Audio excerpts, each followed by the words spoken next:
Stand Tall with Dave Brown.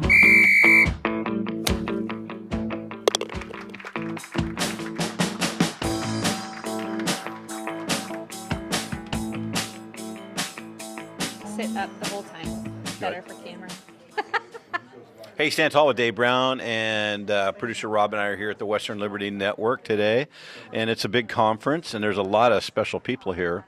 At the end of the day, after all of the different color-coded breakout sessions they're having, we just spoke with David Diaz, and he's a former pro football two-time Super Bowl champion. He was just on the show. Great message. He spoke and stuff. So there's some people here, but we've also, the big probably thing of this, besides all the training that Western Liberty puts together, is today they're going to have a governor's debate, sort of. They're calling it a forum. A forum. Yep. And you're part of it. So tell everybody who you are, why you're here, and why you're talking to me. Yeah, I'm Marion County Commissioner Danielle Bethell, and I'm running for governor. And I'm talking to you because people need to know who I am. And we've been talking about this for couple months. It's my fault entirely. So, but you know, one of the things I liked about you, we met at the coffee clutch. Judy and I were down there in Salem. That's right. I think that's where we met. Yeah, where I get really spicy. I'm trying to remember that night, what happened. I remember that the French fries were really good. Judy's gone now. Yeah. But I think the French fries were really good at that restaurant. Bowenvine. Yes. Yep. But I remember the thing that struck me about you was how engaging you were right off the bat. Oh. Not all politicians are that way. Why are you that way? I'm comfortable with people. I'm comfortable with who I am and what I do in the community, and I'm just a really human-forward individual. Yeah. I see people for what they are, and my goal in life is to just be the best person I can to help the next person around to be successful in whatever form that is. And I think that just offers me a different perspective in a campaign space. I'm not trying to perform something I want to be. I'm performing something I am. Good answer. I like that. I remember Charles Swindoll at all? Nope. Charles Swindoll is old, like me, older than me even, but there was a word about him that people would use all the time. He was a pastor from Fullerton, California, but the word they would use about him is what I have described you to people, because I've been asked a lot the last number of months since I met you. It is the word authentic. Yeah, I hear that a lot. So that's good, though. Yeah, I don't know how to be anything other than I am. But that means you're not acting. You are who you are. Well, it's harder to remember a lie than it is the truth, so just tell the truth. Now, you smile all the time. Do you ever get mad? Like your campaign manager or anything like that? Get mad. Yeah, I do get mad, and typically you're going to feel it. I have a lot of energy and emotion that comes with just my personality, but I'm an optimistic, happy person, I guess. I don't know. I think I roll with the punches differently in politics because of my life growing up. Yeah. The things that I experienced, the challenges, what people don't know and they could look into is I'm a fifth generation Oregonian, so born and raised here, and navigated the poverty cycle of life. My mom had severe and persistent mental illness and some addiction, and when you come as a child through difficulty, first of all, as a child, you don't usually know, and then somebody tells you, they identify you, they make a label out of you. I didn't have that label imposed on me until I was later in my teen years. So while things were difficult, they seemed natural. And now I can look back in my life and go, yeah, that wasn't so great. How do we prevent that from happening to anyone else? And when you've really kind of sat on the bottom of things that have been really hard, and then you take on something this big, you can really scale the depth and the hard of it. And while this is hard, it's time consuming, it's emotional, people can be mean, it's not the same as the things I've already lived through. Well, if you don't mind, I'd like to steer this conversation today a little bit more in this lane instead of the typical, if you become governor of the state of Oregon, how are you going to cure cancer? There's all those typical questions that people have out there. But, I mean, so kind of bouncing back and forth between us, you can throw questions in there too, like a more of a normal conversation. Okay. Grew up poor, so I get that part. So let's play off of that. You grew up with, a difficult situation with your mother. My parents were alcoholics. Yeah. My siblings will always use all that as an excuse for why they had problems as adults. Victim mentality. Why don't you and I? Well, I don't know about you, but for me, that I don't find that to be interesting to me. It never occurred to me that I should just sit down and let the world hand me something. My mom was a great role model for me through all the challenges that she experienced, and she just instilled the values of hard work and love upon yourself and others, and through that you can succeed. And I just believe that. Yeah. And so, well, I know people, I have family members that have embraced that victim mentality and been very successful in the system with that.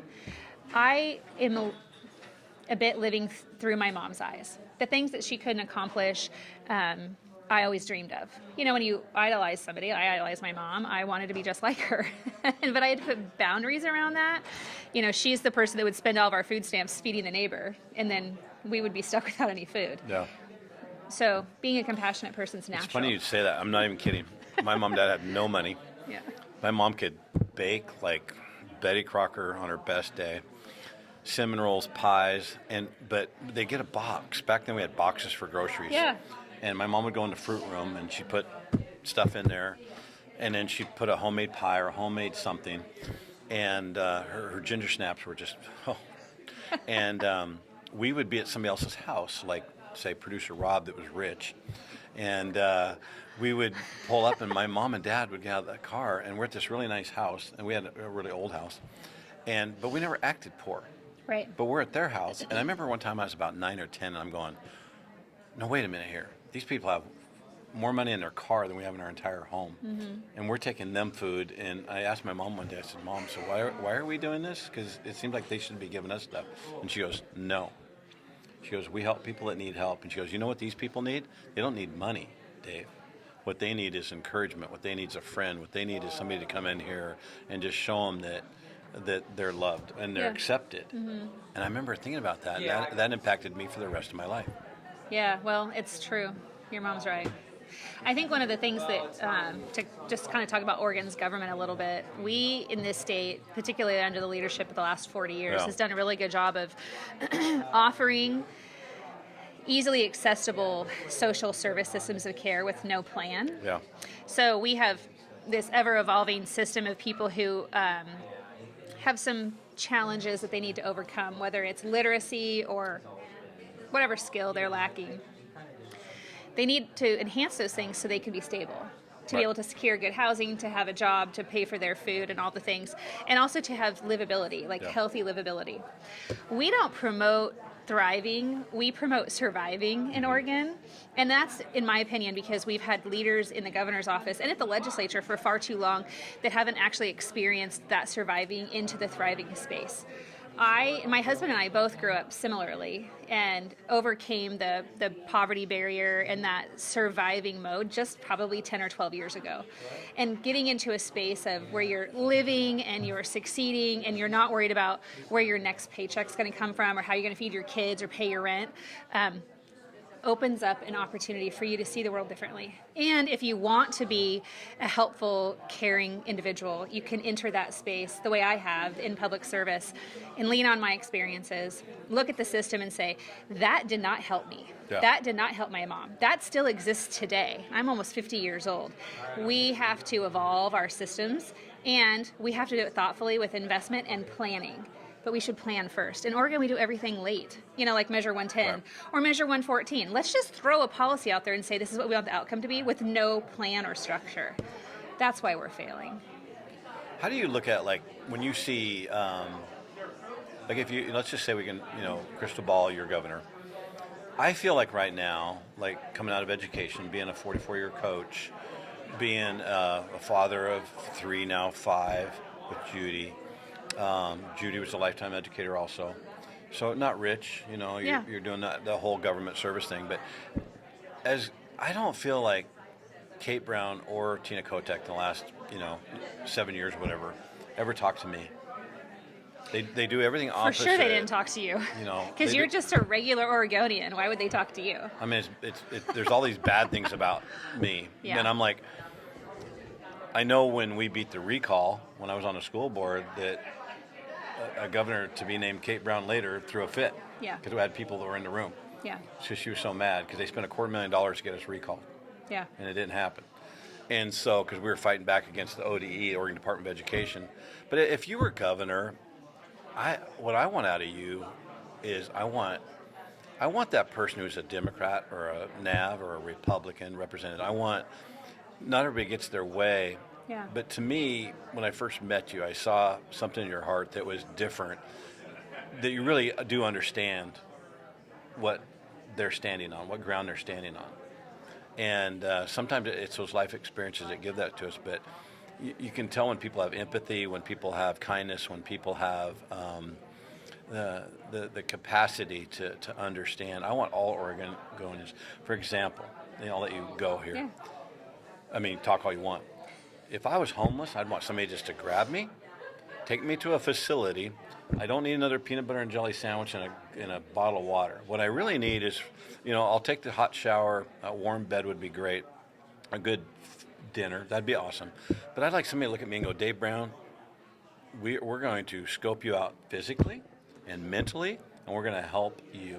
This is going to take at least a week or a month or 3 months, and we're going to actually help you. And that's what I would want if I was homeless. Yeah. What would you say to people like that are down and out? Well, I've been homeless, so I can tell you that while that's all true, the first component that's really important is to just acknowledging the human standing in front of you and the amount of shame that comes with everything you just described. Everybody that I interact with as a commissioner today, and I'm on the streets, boots on the ground, navigating people from parks to stability because I can and I want to, not because I have to.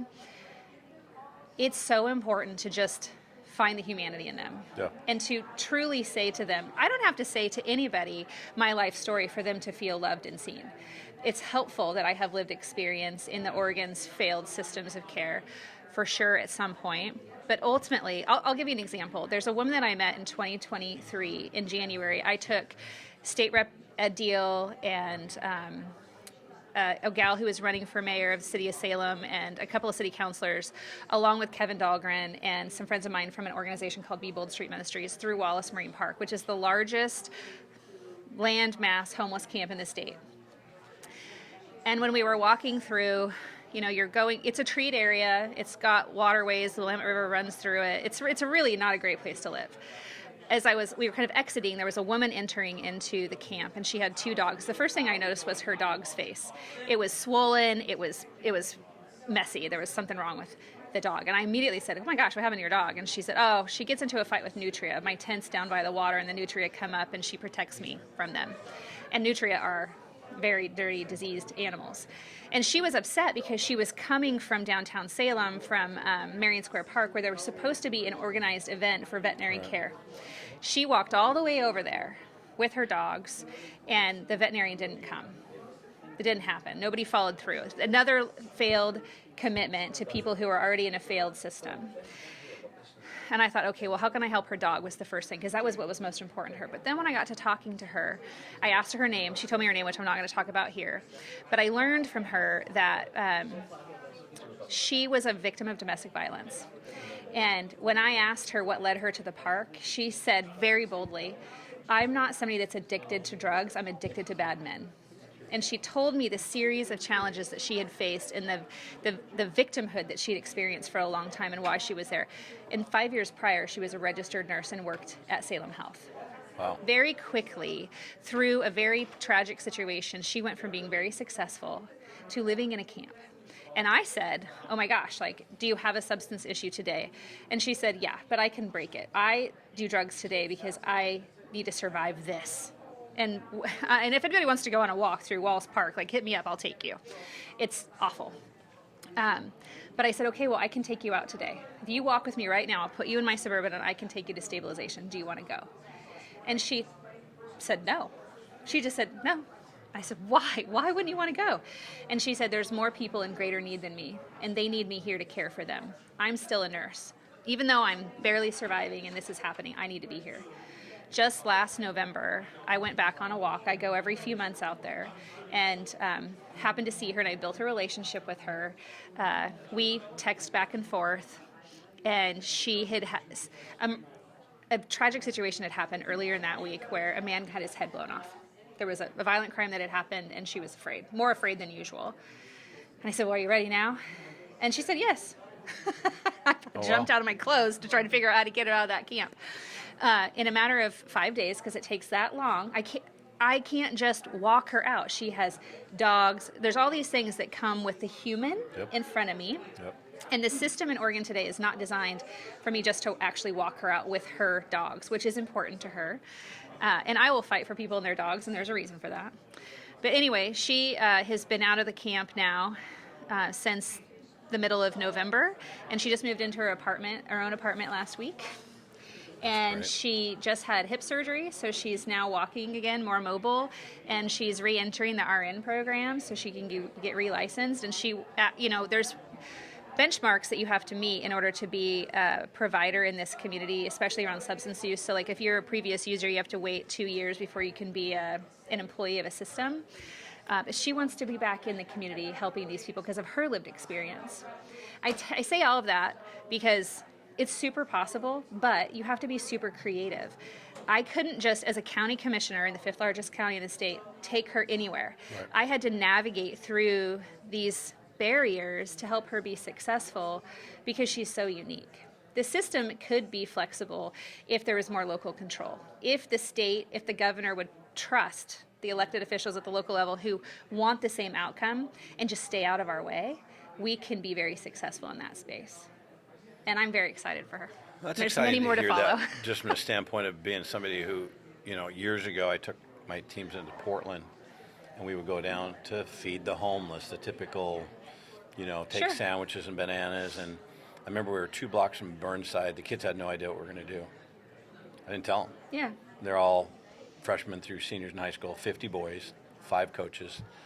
And they thought all the food down below was for them. Oh, They had no idea. hungry growing boys, I guess they would assume. Well, yeah, they eat almost as much as high school girls. And so we're 2 blocks, I stand up, and I said, what you thought was going to happen today for team building is not what's going to happen. We're 2 blocks from 2nd and Burnside in downtown Portland. Now, this is 20 years ago, so it's not the same Yeah. quite landscape. But I go, what's going to happen is we're going to park the bus, and we have 2 minutes to unload everything underneath a big cab-over bus. Sure. I'm not in charge. We'll be there to protect you, but as coaches. But some of you are going to stand up. I don't know who it's going to be. I'm not asking Yeah. the captains. Right. So we'll see who stands up and takes charge of getting the 4 tables, all the food out. This is what goes in every bag because it has to be put together. Banana, apple, whatever it was, sandwiches, everything. And I said, you're going to make the sandwiches. You're going to put I think there's cookies in there and water, whatever there was. And I go, there's bags. You'll put it all together. And then we'll have some of you guys down into both streets, 2nd and Burnside, to tell people that they can come get the food. And they're all like looking at me like I am crazy. Well, we get to 2nd and Burnside, and I go, you got 120 seconds to get this thing all done. If you don't, somebody's going to die. And they all just stood up. And the 3 kids, a kid named Aaron Sprunger. Aaron, if you're listening, I hope you are. Nondescript, not popular, not the best player, stands up, and he's the leader. Yeah. He gets it all organized. They fed 150 people. I put Easton Ryder. Easton, if you're listening, you know why. He was a top wrestler in our school. He had an American flag, and I said, you're in charge of security. Don't let anybody get hurt. Well, we were backing him up. So we get this done, and it was amazing to watch these young kids just help. Then we go and we run all the way to Pioneer Square. We do a full tennis workout. We had like 300 people watching us at Pioneer Square in downtown Portland. Wow. And at the very end, I said, anybody got a question they want to ask? And this one kid goes, why did we feed the homeless? Doesn't everybody feed the homeless? He was just a high school kid, so Yeah. got to give him a little mercy, right? And I said, it's not our job to figure that out. Our job was just to provide a little bit of food that they need or they don't need. They ate or they didn't eat. And we're just showing kindness. Yeah. It's not our job to judge these people. We don't have any idea. So I appreciate your story because I think it's like running for governor, big shot governor, Yeah. or, whatever. We shouldn't judge anybody until we know them. And that's why I wanted to get to know you the last number of months because I knew there was something special there when I met you down in Salem. And I think that's exactly the kind of personality we need at the state office. down there. I've testified for different things down there, and I've met some of the senators, and I'm like, oh my goodness, do you actually even like live in a real life? Yeah. I mean, like where Their you from? job is very different than what I do.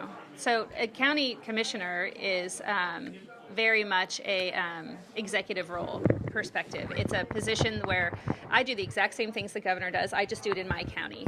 And I do it with a lot more local dollars than state or federal dollars because I don't have any partnership whatsoever at the state level to help me be successful at the local level because it's so politically divided and so ideologically driven. And because people in the legislature, and thank God for their service, for anybody that wants to go to legislature, like good for them, but they're a very, very mile wide and inch deep in what they do. They come into office on an agenda with a mind frame of this is what we need. What most of them have never done, and I can attest to this, I'm 6 years in as a commissioner, is call a freaking county commissioner or a mayor and say, hey, what is it that we need? How can I help you? How do we build a team? It's one of the most infuriating things that I experience as a local elected because they don't actually understand what it is to run a functional government and to actually produce and live within the policies that they design in that building, which every single time they convene, every mayor, every county commissioner in the state goes, oh my gosh, what's coming next? Because they always bring more. They never actually complete anything. Right. I've been around politics for over 20 years and I've never seen one thing, one great idea come out of any legislator that they've produced real results on. And that's wrong. That is expensive, and it's a testament to, I think, selfishness. For me, I'm running for governor. It is a big thing. I understand, like, whoever would have thought in my life I would be doing this. For sure, not me. I'm not the first one to say I was going to do it.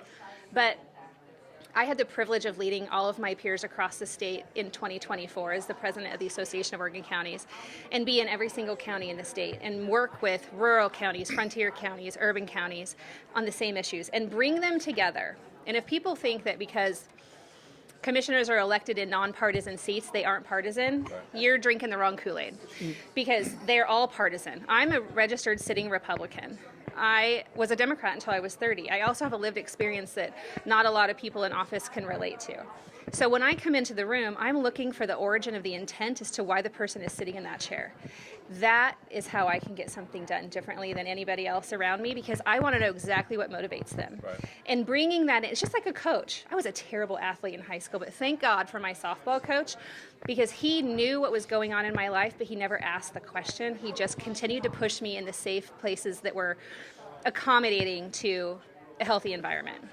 I know you're dying to ask me a question. Well, no. So producer Rob here just want to weigh in. I mean, just getting right down to it, it's a crowded field. Yeah. A lot of big names are in the field. Former governors in the field. It's going to be a very difficult road, but why, what's your platform? I mean, why should people vote for you? Here's your chance. Yeah, I don't know who the audience of this is, so I'll be a little gentle in my response, but I'm the boots on the ground candidate that has actually lived in the trenches, literally, and also successfully brought people out of the trenches. I own a small business. I ran a chamber of commerce.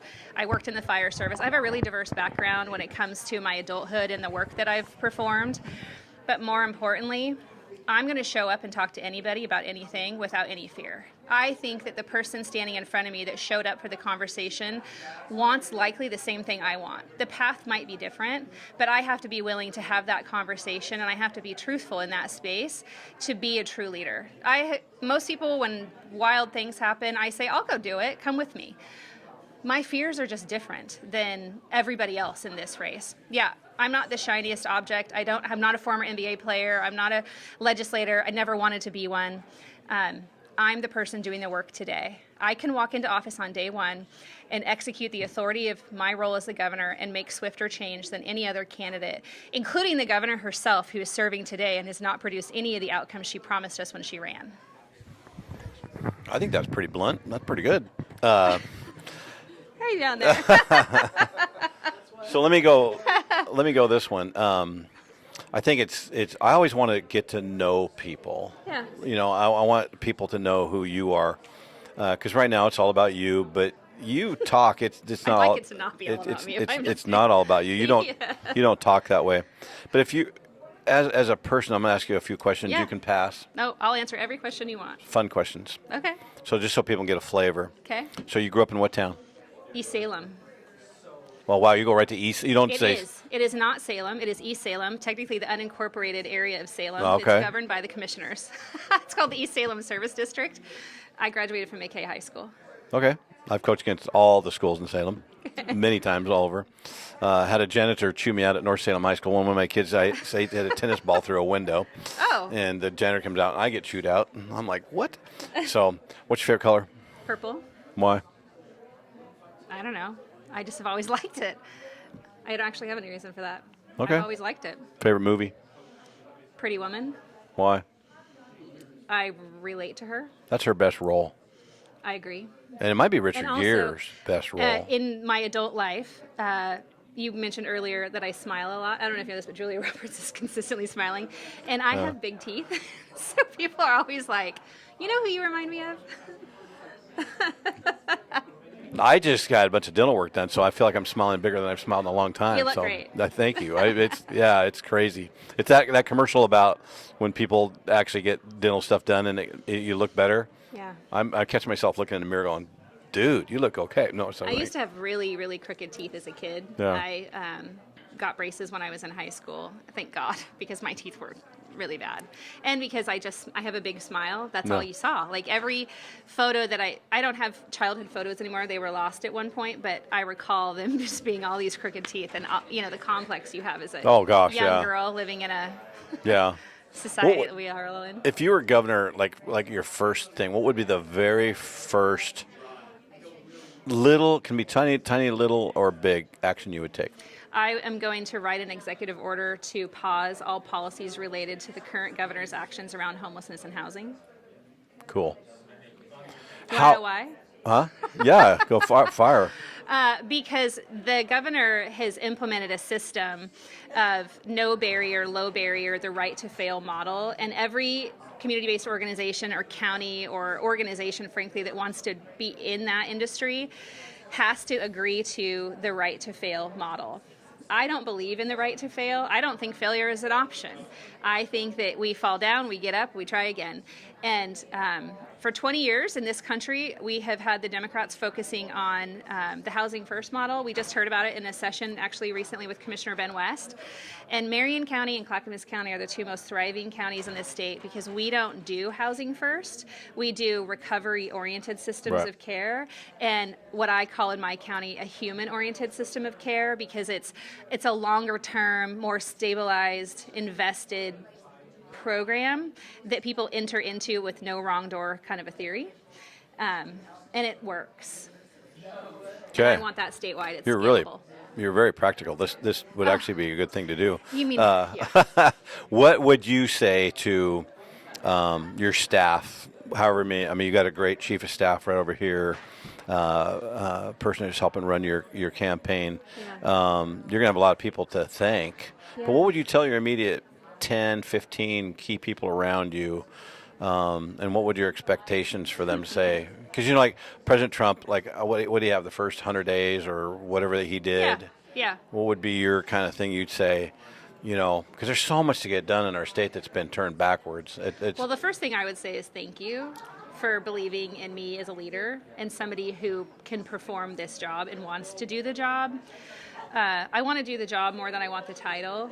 Yeah. But if I'm just being totally honest, in the last couple of weeks, in the last 2 weeks, I have seen the patriarchies rise out of the depths of hell more than I have seen in a long time. This whole concept that I should step back and go work for a male because they're shinier than me is really offensive, frankly.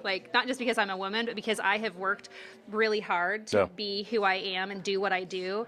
And how dare someone just suggest that because I'm a woman, I can't be the actual leader in charge.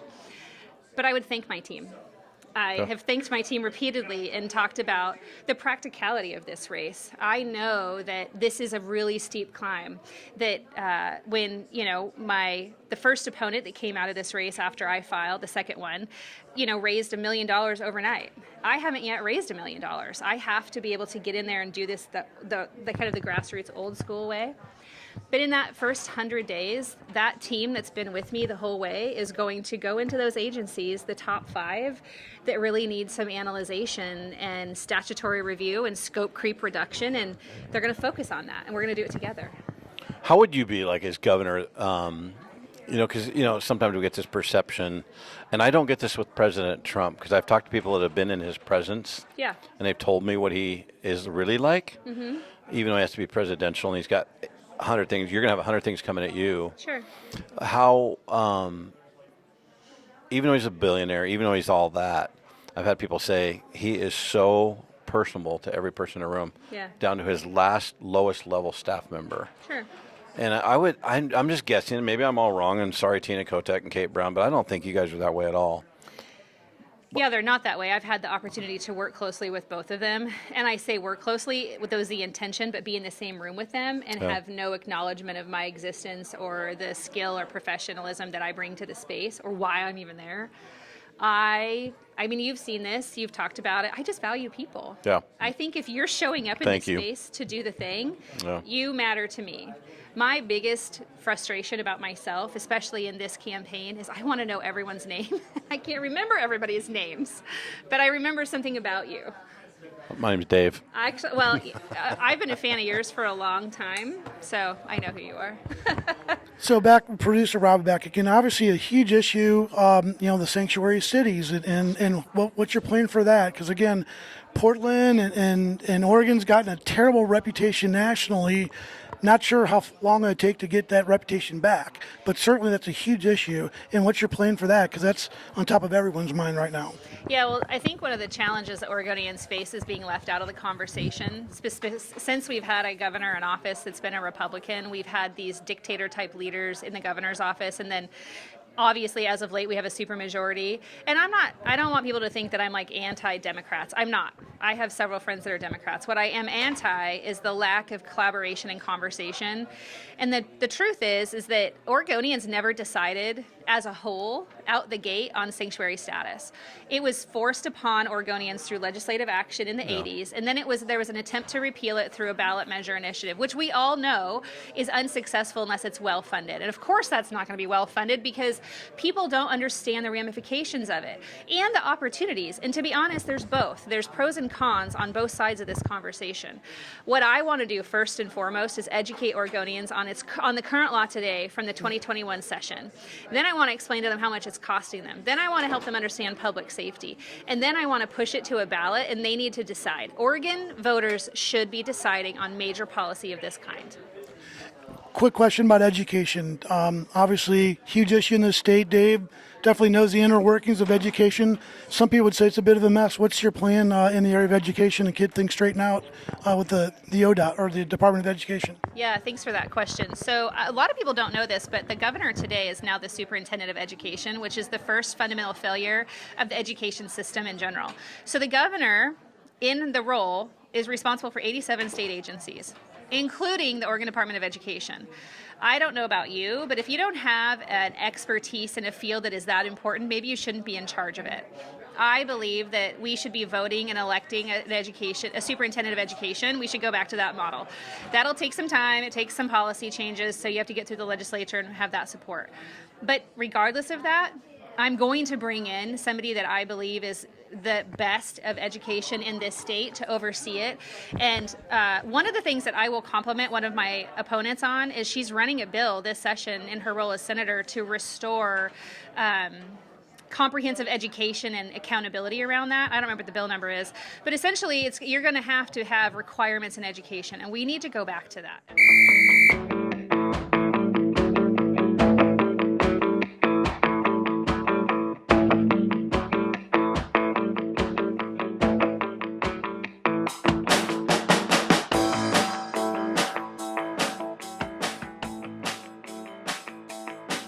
Peace out, everybody. Peace.